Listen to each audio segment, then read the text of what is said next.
Afgelopen week zijn 20 Chinese studenten aangekomen in Venray. Zij verblijven bij leerlingen van het Draailand College in het kader van een uitwisselingsproject. Dit is natuurlijk best wel bijzonder.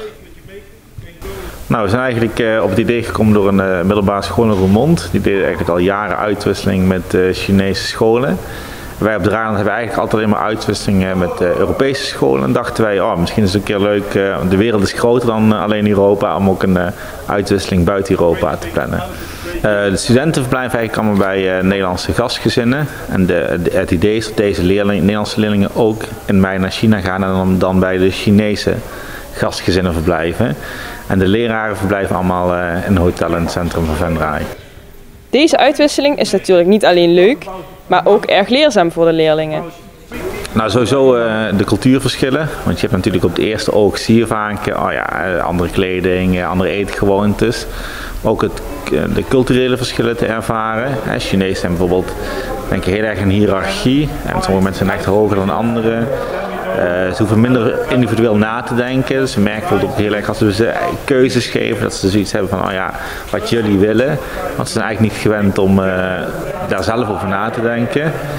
Er staan allerlei activiteiten op de planning en vandaag hebben ze een erg druk programma. Nou, we hebben vandaag eigenlijk een dag in het kader van Venray, omdat ze eigenlijk natuurlijk de hele week te gast zijn in Venray.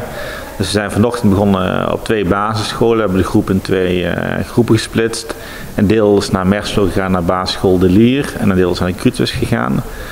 En vervolgens gaat een deel van de groep naar de schutterij. Daar gaan ze vandaag schieten. En er wordt wat verteld over het schutterijsverleden van Venray en van Limburg. En de andere groep is bij de carnavalsvereniging, omdat ze zijn wel in Nederland, we zijn wel natuurlijk in het zuiden van Nederland en carnaval is wel heel belangrijk voor Venray. Dus dacht we kunnen niet naar Venray gaan en niks van de carnavalsvereniging laten zien.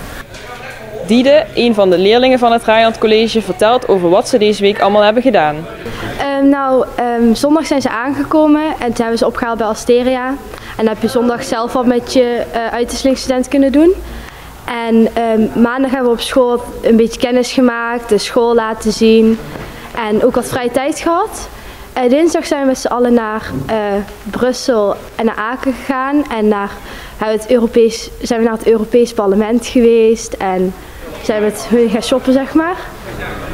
En gisteren zijn we naar het gemeentehuis geweest, hebben we daar een beetje een rondleiding gekregen en laten zien hoe het bestuur van Venray in elkaar zit.